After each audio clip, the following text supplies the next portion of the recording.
നമസ്കാരം. ഞാനിവിടെ പറയാൻ പോകുന്ന കഥയുടെ പേര് സന്യാസി ചുണ്ടനെലി. ഒരിക്കൽ ഒരു സന്യാസി ഒരു ഗുഹയിലുണ്ടായിരുന്നു. അവിടെ നല്ല മഴയുണ്ടായിരുന്നു. അപ്പോഴായിരുന്നു അവിടെ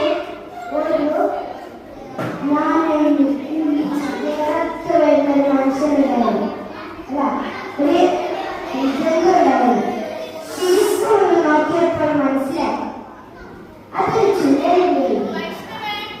ചുണ്ടനെലി ചോദിച്ചു, വിറത്തുകൊണ്ട് ചോദിച്ചു, അതെ സന്യാസി, എന്നെ ഇവിടെ കൂട്ടാമോ?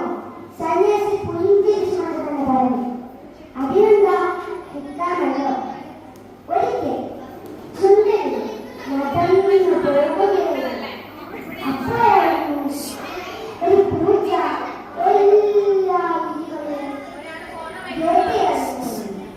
അപ്പോൾ ആ ചുണ്ടനെലിക്ക് ഒരു മോഹം വന്നു. സന്യാസിയുടെ ചുണ്ടനെലിനെ പോയി പറഞ്ഞു, സന്യാസിയെ, എന്നെയും പോലെ ഒരു പൂച്ചയാകുമോ? സന്യാസി ചിരിച്ചുകൊണ്ട് വീണ്ടും പറഞ്ഞു, അതിനെന്താ, സന്യാസി ഒരു മന്ത്രം ചെയ്തിട്ടത് ചുണ്ടനെലിയെ ഒരു പൂച്ച. ഒരിക്കലും ആ പൂച്ച നടക്കുമ്പോൾ പിന്നെയും കണ്ടു ഒരു നായി വാലാക്കിക്കൊണ്ട് പൂച്ചകളെ ആക്രമിക്കുന്നു. അപ്പോൾ സന്യാസിയുടെ